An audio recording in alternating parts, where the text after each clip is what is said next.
So much, and thank you to my wonderful panelists for sparing time to join us this evening. Mr. Pankaj Jain, I'm sure you have a very, very busy day with all that's happening globally. Thank you, Mr. Gulati, Mr. Gupta, for being here. I'm going to start with Mr. Jain because we heard the minister a while ago before you got in, talking about how India has actually met its 20% ethanol goal 5 years ahead of the actual target. First of all, a big round of applause to the ministry for having made it happen, ladies and gentlemen.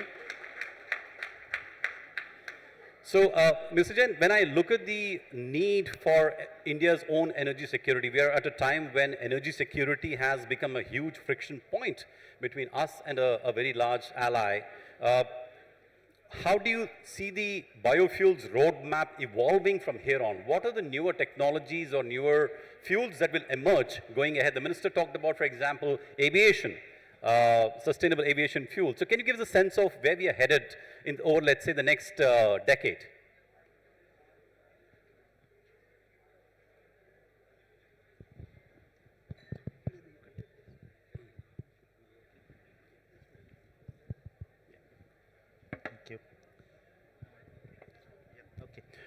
Can we have some quiet in the hall, please? Just keep the noise level down a little bit.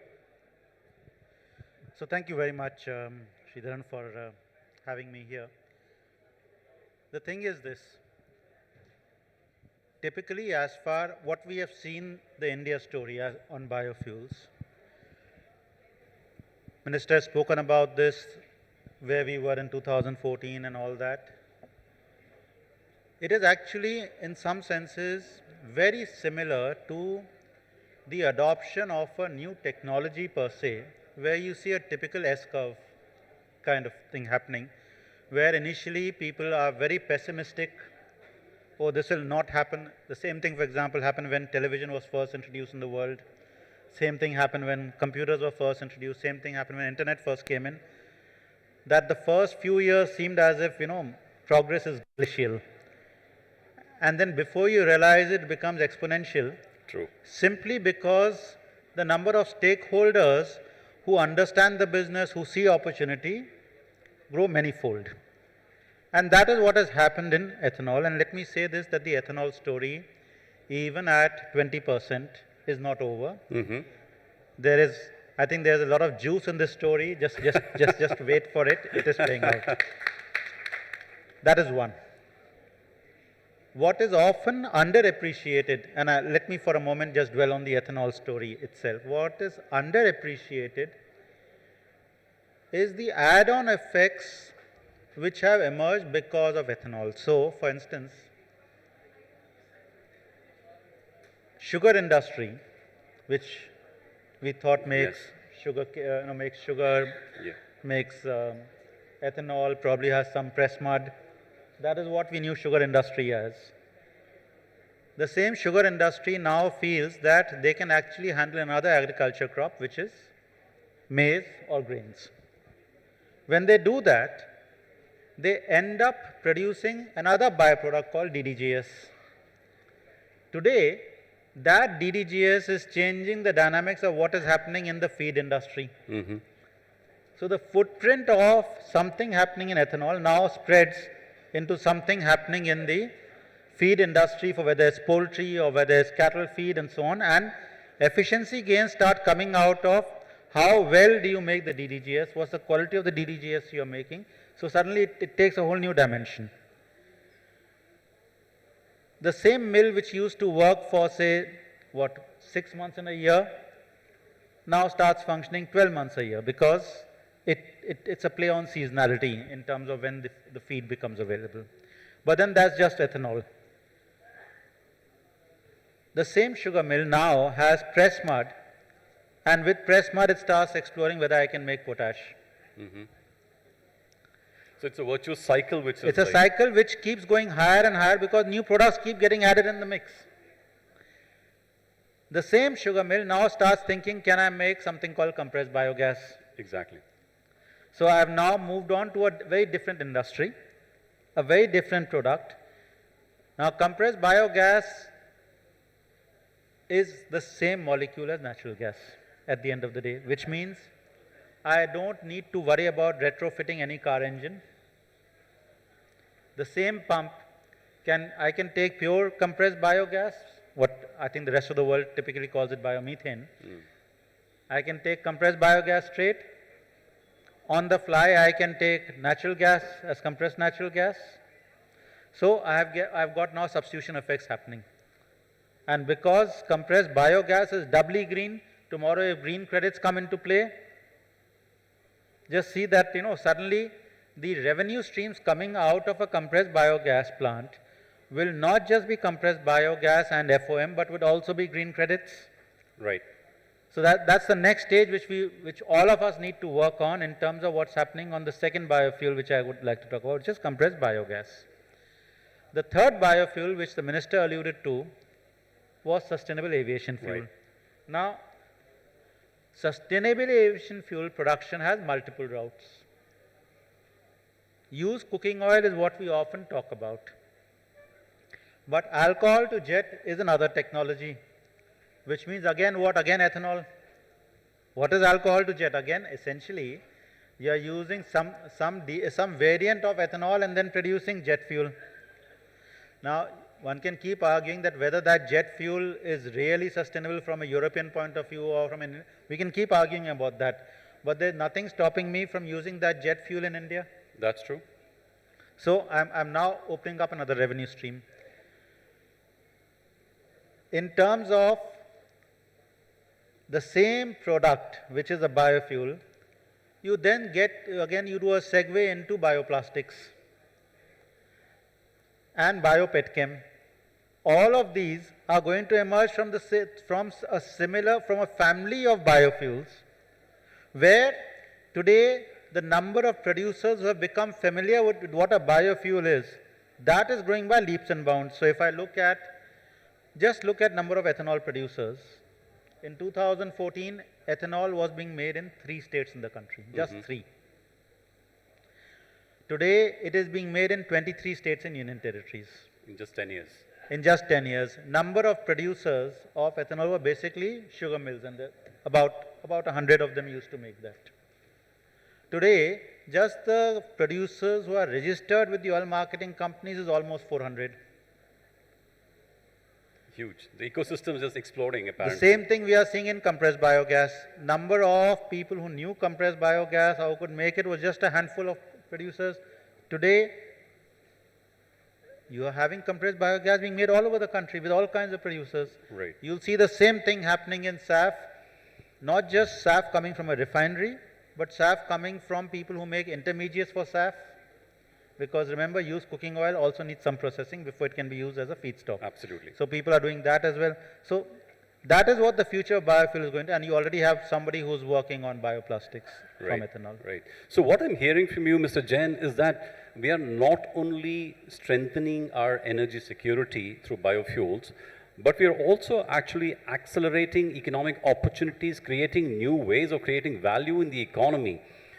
Where do you see another ethanol-like success story emerging? Will it be in biogas, or is there something else that might emerge where we might have the same story repeating itself? So you have to begin from the market, work backwards, right?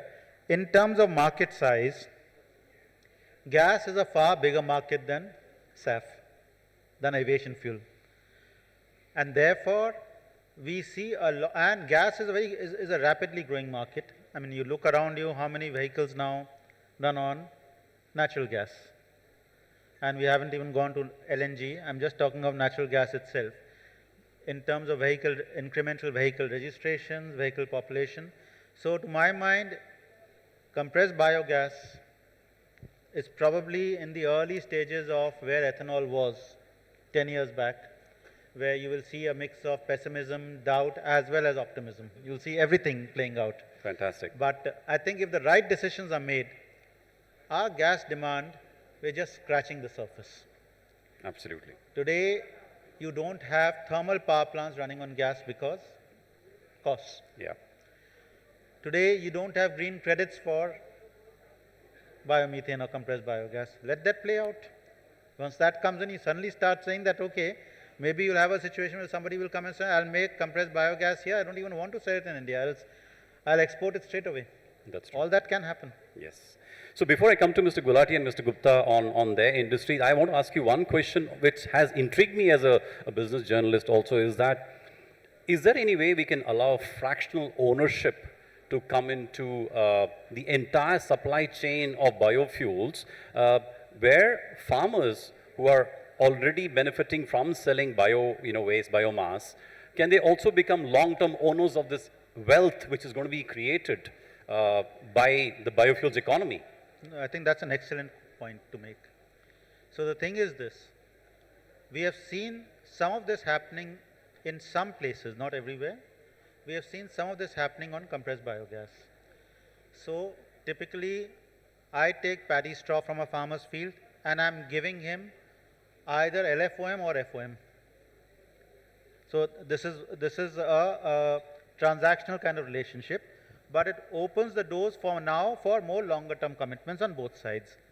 Second, traditionally biogas was something which happened at a community level or at a household level.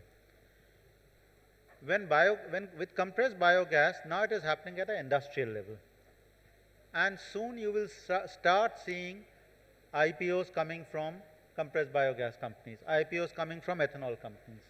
And many of them, like typically, and we have Gujarat as an excellent model, where communities around the plant actually end up buying shares because Brilliant. there's a lot of value there. Absolutely. You see it happening. Yes. Oh, great. So that's another way the poor farmer is going to enrich themselves through biofuel. That's fantastic. Mr. Gulati, let me come to you. The minister was quite animated today. He kept using the word BS for all the nonsense, which I agree is utter nonsense, which is circulating on social media on how biofuels actually harm vehicles.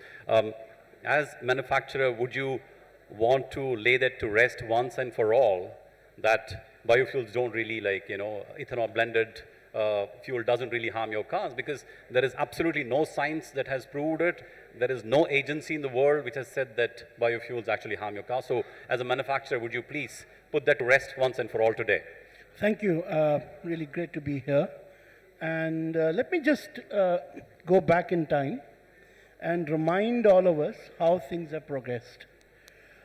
Sometime around 20 or thereabouts, we had a clear program where we've shifted the E20 target to 25. And if my memory serves me right, in 2021 June, the government proactively asked for a study to be done by leading testing agencies in the country with older vehicles.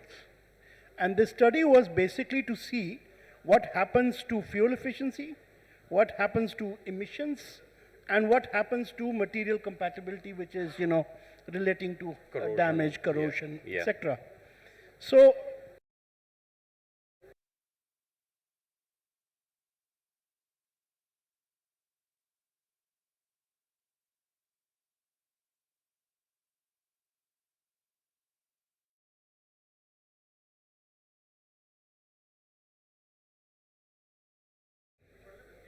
and I think we just need to refer to it.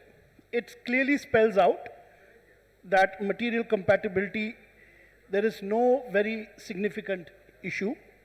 With regard to the fuel efficiency, given the energy characteristics of ethanol, there is an issue, but it's very minor. That's true. The minister said 1 to 3%, I think difference. He's He's absolutely bang on. He knew his stuff. Quoting from the study. Yeah. So I think we really need to look at scientific facts and scientific studies. And incidentally, before we came into E20 era, we had this. Remember, E20 came in 2025. So we're talking about a timeline years before that. Additionally, I want to mention, there was a discussion with the government, and government wanted, and government was very proactive.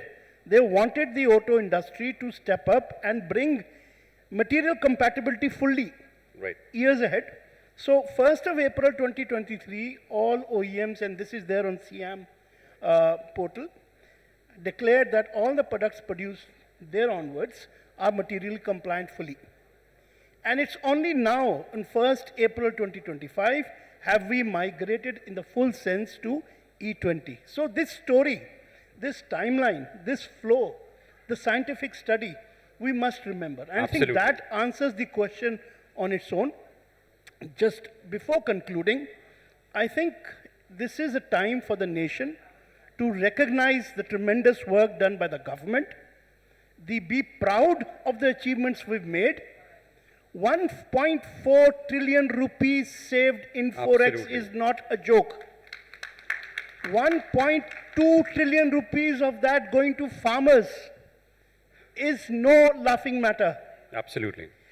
You remember 2020s when, and here we are as a country Using it to produce fuel. using it to our economic gain and giving it to farmers. There is nothing more inclusive.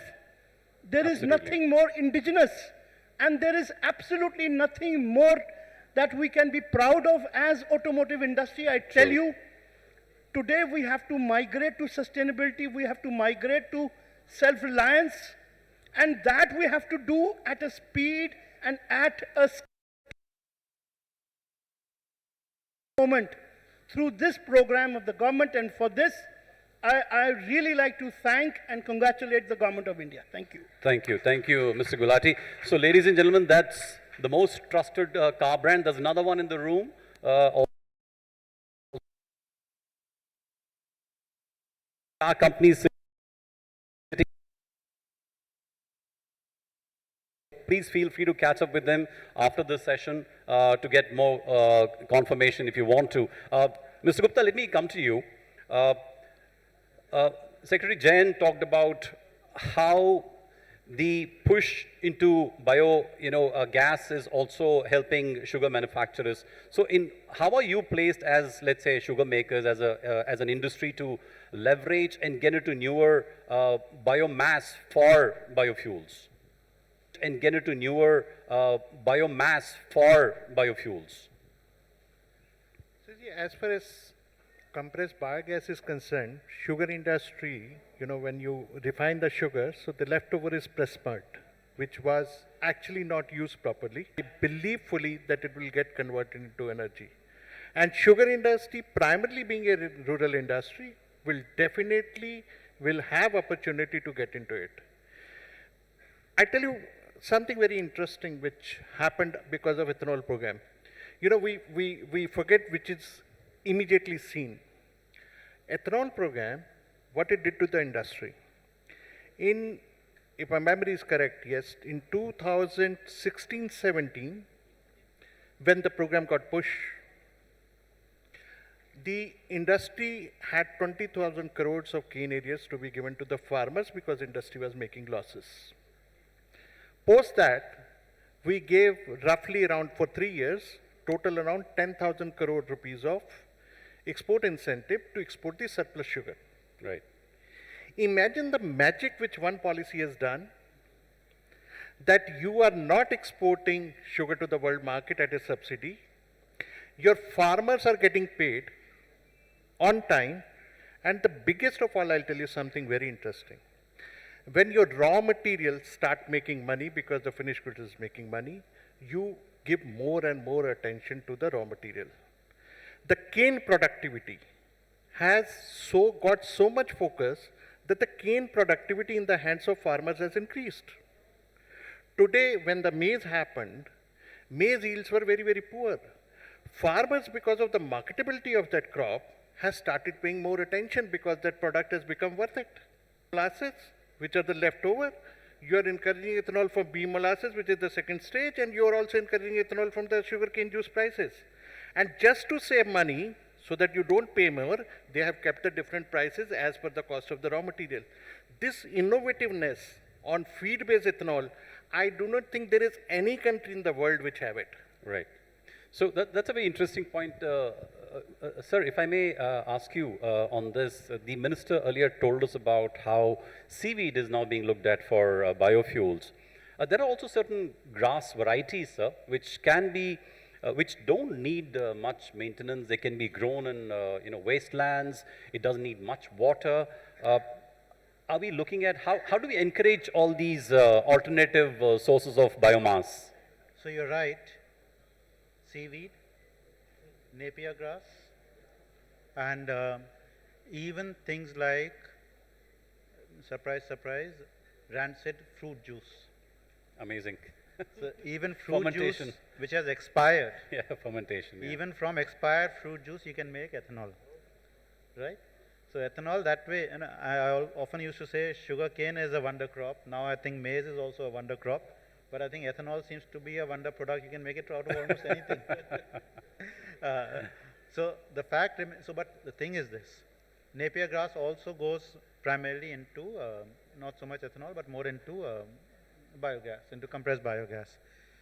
However, it works best when it is blended with things like cow dung, or same farmer and say, okay, if you have land, they themselves have. So this, and in our coastal areas, so there is work on seaweed which we will make public at some point in time. Interesting. But again, all of these are multi-stakeholder engagement, multiple entities of government, multiple agencies, but it is actually exciting time to be in this field. Absolutely. So if I may ask you one additional question before I move to Mr. Gulati. It's very fashionable to always criticize government. Government ने ये नहीं किया, वो नहीं किया. आप बताइए industry ने क्या नहीं किया जो आप चाहते हैं करना चाहिए for biofuels? Is there anything on your wish list that industry should step up to the plate and maybe do it to accelerate our journey to energy independence using biofuels? No, see, I think I can't complain about industry's response on ethanol. If anything, That's very reassuring for them, I'm sure. no, industry has done phenomenal work on ethanol, Yeah. on both on the vehicle side and on the production side. And like I said, sheer widespread nature of availability of ethanol. See, we had a situation where when we began this program, we would be transporting ethanol right across the country because we had to meet blending targets. Yes. So whether it was Northeast or it was Tamil Nadu or it was Kerala or it was Andhra, we'd be sending. And we used to tell ourselves that this is absurd. You are burning diesel to transport ethanol. I mean, this doesn't make sense. We moved from that. It then became railways. It became pipelines, and then eventually you had local manufacturing happening everywhere. Right. Sense which ethanol travels across the country, and is down to a fraction. What do you think you can do to accelerate adoption by consumers of biofuels? Because we still spend a lot of money just on like fossil fuel. Well, there is a very good case study that is of Brazil. They've been in this game for 50 years and learning from what they've done, how they've succeeded. In Brazil, right now, the national average of blending of ethanol is 45%. And their monofuel regulated gasoline is 27. So by keeping 27% as the regulated blend for gasoline, they've managed to reach a stage where 45 to 50% is easily being blended without any issue. And this also takes care of variation, because we must also recognize there is going to be some variation because of the very nature of the product itself, which is dependent upon production, which again has a lot of variabilities. So I think towards this, the entire industry has stepped up. The request of the government was to come up with flex fuel vehicles, and most of the OEMs, both in the two-wheeler space and in the four-wheeler space, have displayed prototypes. Now, we are confident that with suitable policy, these will become a reality, not only for the OEMs to manufacture and introduce, but also for consumers to basically choose these over pure gasoline. Out is the gas story. And I think there's a huge potential there. We heard in the panel earlier how much potential it holds. And I think that depends on any kind of inputs. So it also helps us to be less vulnerable from the geopolitical supply chain issues that are emerging. So I think those two would be the areas where I think jointly, collaboratively, government with giving enabling policies and industry is ready, we can step up. Thank you. Right, right. Gupta ji, Mr. Jain talked about how ethanol production has now become more localized compared to earlier. But do you see a possibility of creating even more localized units, which can, for example, cater to a large campus or a large industry which is spread over, let's say, across 100 acres? Is it possible for us to lower the MVP in some sense for these biofuel plants? What are your thoughts on that? See, as of today, let me just tell you the situation. The industry requirement, let's say, for 20% of ethanol is around 1,000 crores. We already have a capacity of 1,700 crore liters. Right. So today, the need of the hour is to create more demand. Because, as Minister was also saying and Secretary was also mentioning, India achieved it much ahead of time. This 20%, we are at least 3 years earlier than the targeted. Right. So now the question immediately to ask is how to increase the demand. And to increasing the demand, I think we have to follow, in my opinion, is the flex fuel cars, which give a optionality to the consumer, whether he wants to buy ethanol or whether he wants to buy petrol, how much also he decides, like what was given to electric vehicles old times, that is something which is there. As far as preparedness is concerned, there are already, I think, 400 stations which can distribute 100% ethanol.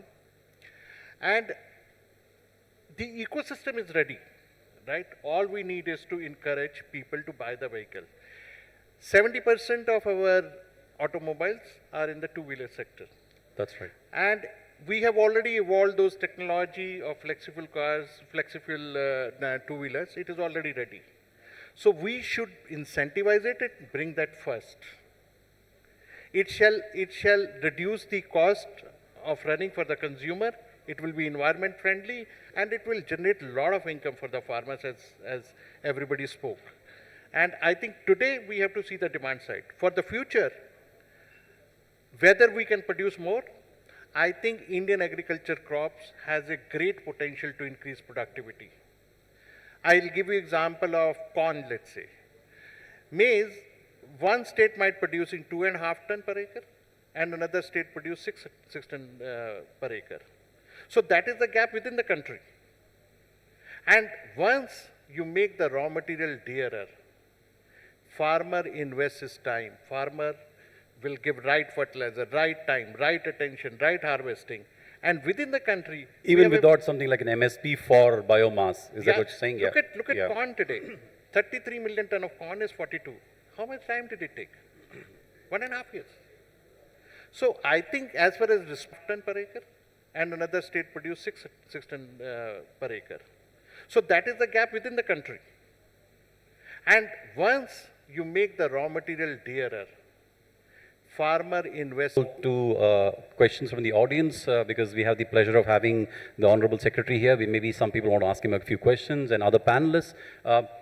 What will it take for a manufacturer like Toyota to put more flex fuel vehicles on the road? And what will it cost the consumer?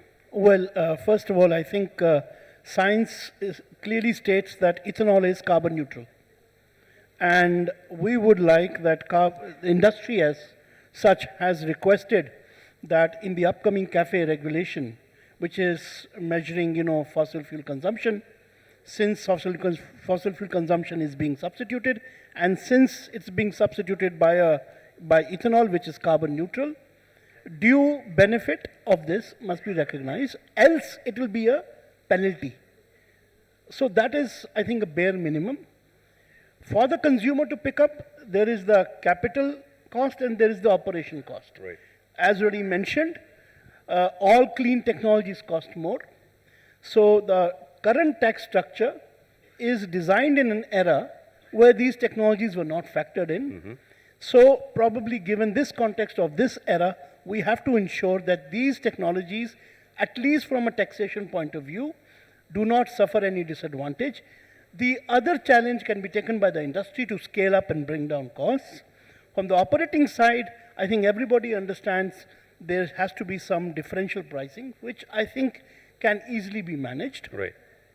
The most important point I would like to bring, and this is not for just these immediate points, being the Biofuel Alliance now needs to work with like-minded agencies and set this standard globally, set up in Indian systems which are able to measure, report, audit this bit, then this carbon itself, this carbon credit itself can make economic viability for second generation ethanol, Absolutely.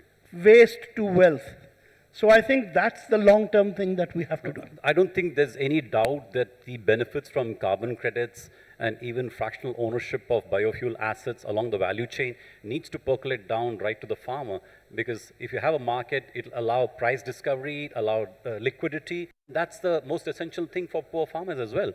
So now I'm going to open up the session to our audience here. One request, please introduce yourself. Make it a question. Opinions can be shared later, offline. If you have a question, please do mention who do you want that question to be answered by. So with that, let me open it up to the audience. Raise your hand if you want a mic to come around to you. Can we have a mic over there, the gentleman here?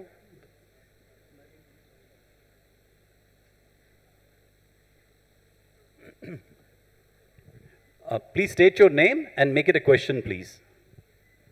Okay, I am Dr. Sain Das, maize expert, maize scientist. Now, the issue was that maize yields are very low, but that is not true in India. Because if you talk of 2.5 ton, Can we have a mic over there, the gentleman here?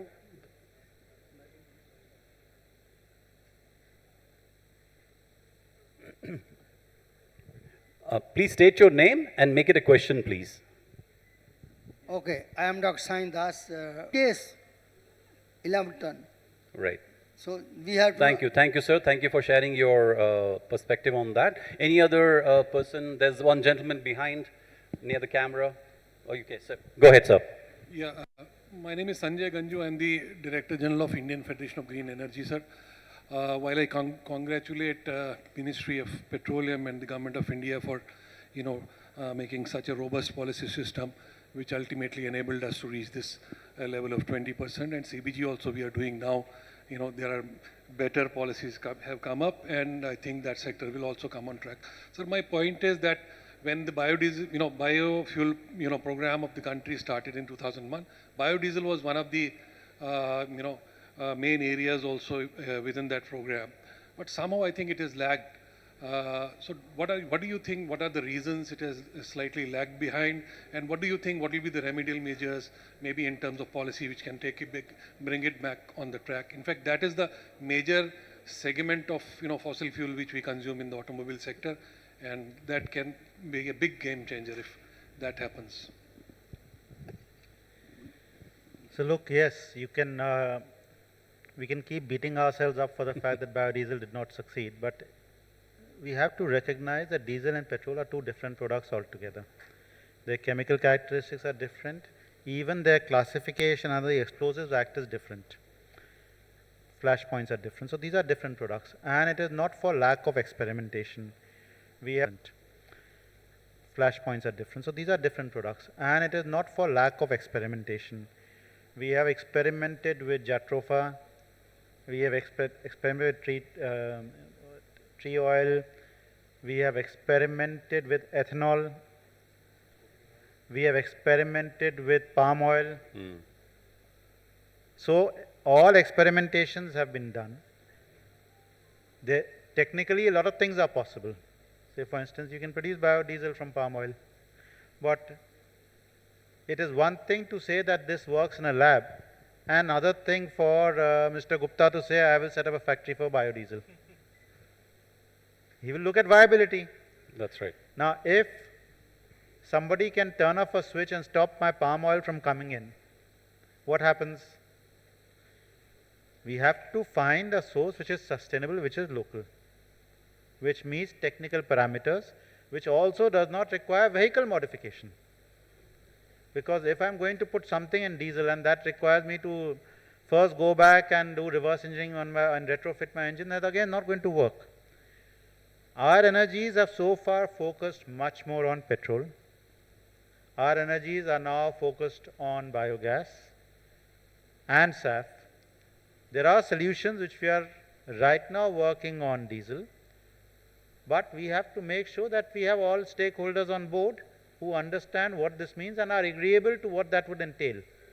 We haven't reached There that. is a convergence of 4 different or 8 different ministries, departments, stakeholders. If we can integrate these things, that how the petroleum economy or energy economy is going to integrate with cooperative economy. So can we have some thought process with the rich ministry that how the cooperative economist incubation is possible with this new setting up cooperative economic framework, Sahkar se Samriddhi, Viksit Bharat at the rate of 2047. How is it possible? Because we do have national cooperative policy now. So can we have some task force Understood, on those things, please? Okay. So do you want to take a stab at it? It's strictly not your ministry, but as a senior bureaucrat, if you have thoughts, please feel free to share. Otherwise, I'll pass it along to... No, see, a lot of work is already happening Yeah. in the cooperative sector. And I think the kind of ideas which have been, they have already at pilot stage or at even beyond pilot stage, we have seen that happen with NAFED, with NCCF. They are doing a lot of work in that. So I think people are currently experimenting with various models. One of them I'm sure will succeed, and that is what is going to get scaled up. Right. Mr. Gupta, you wanted to say something? No, just, I started my career with the cooperative and very ambitious graduate from the Indian Institute of Forest Management, and I joined TriFed. So, all I will say in totality, the opportunities should be equally available to everyone. Don't subsidize or incentivize an opportunity. Otherwise, it will start making business sense. And today's cooperatives are much more evolved. Today, I graduate from the Indian Institute of Forest Management, and I joined TriFed. So, all I will say in totality, the opportunities should be equally available to everyone. Don't subsidize or incentivize an opportunity. Otherwise, it will start making business sense. And today's cooperatives are much more evolved. Today, IFCO, and we had NDTV just chairman with us. I mean, they are absolutely involved. They do not need any incentives to walk. And the opportunities are with everyone. And I'm very, very sure, like NDTV has taken for Gobar gas, there will be other cooperatives who will be coming ahead and adopting the same model. And as you very rightly said, they have a role to play because their farmers are the members of the cooperatives. Right. Thank you for that. One final question, the gentleman at the back who raised his hand twice. We'll conclude with him. Thank you. My name is Prabudh Vaidya, and I'm a member of Just Transition Research Center from IIT Kanpur. The India's journey is quite incredible as it goes for the ethanol blending, and it should be applauded. I have just a simple question that roughly in order to produce 1 kg of ethanol or 1 liter of ethanol, around 10 kg of sugarcane is required. To produce 1 kg of sugarcane, we need around 210 liters of water. For 1 liter of ethanol, thus we are using 2100 liters of water. Incentive to conserve and be more efficient in water use is going to come out of the people, meaning in this case, somebody who's producing the ethanol. To export it through subsidies. Now, we are using that excess to generate money that goes back. So I think that is also an important point, while what you state is very important. And I think one more point that was made in the earlier panel, greater amount of money starts to flow in. So I see the ethanol program actually contributing towards avoiding taxpayers' money to go to exports, subsidizing exports, enabling a much higher value to be given to the farmers in time so that they can concentrate on better varieties, better productivity, lower water, and I think that virtuous cycle will definitely play out. Absolutely. Yeah. Final words? Yeah, so one thing, so I'll answer this question in 2 parts. Cane has roughly 60% of water, and everything get into circle. It's a complete circularity. So much so, Earlier, I'm talking about 10 years back, the ethanol, the water, the spent wash it is called, it's a wastewater, that was actually put into the fields. Now that spent wash is also being put into the boilers for generating energy. So in case of sugar, circularity is Better crops in terms of water usage. And those abilities will happen only when that greater amount of sustainable agriculture, particularly in the sugarcane sector, is becoming phenomenal. I am in this industry last 30 years. It is only last 5-6 years that I've seen our association taking interest in growing the productivity of sugarcane. So a lot of work is happening, and of course, every input is a valuable resource. And there is no denying the fact that lesser the water we use, the better it is. But at the same time, keep in mind that circularity is 100%. Thank you. Thank you for that. I think with that, we'll come to the end of this discussion. I think it's safe to say that apart from digital public infrastructure, biofuels is now, I think, recognized as one of the success stories of India. So let's give a huge round of applause to the team that's actually made it happen. Secretary Jain, thank you very much for joining us despite your busy schedule. Mr. Gupta, Mr. Gulati, thank you very much. With that, I'll hand it back to the MC here. Yeah, thank you very much to our panelists for taking us to the very promise and practicalities of this biofuel revolution, from waste to wealth, and in fact, Sehkar se Samriddhi. Thank you very much. I would like to request Mr. Kushan Mitra, the printer and publisher of The Pioneer, to kindly present the special token of our gratitude to respected Secretary Sir, to Shri Pankaj Jain.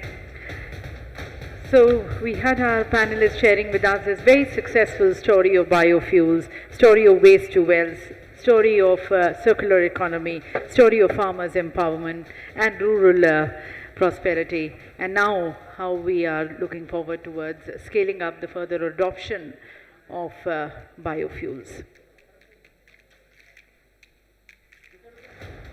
So with that, I would like to also request... Now, thank you so much to everybody for attending. Dinner is going to start soon. The bar will open soon. Thank you for attending. On behalf of the Pioneer, I'd like to thank everybody. Thank you and good night.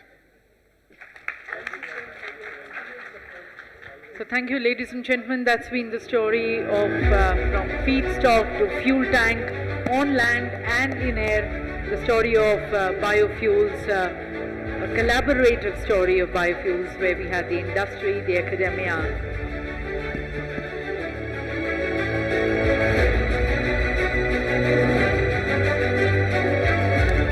Please join us for outside the cocktails and dinner.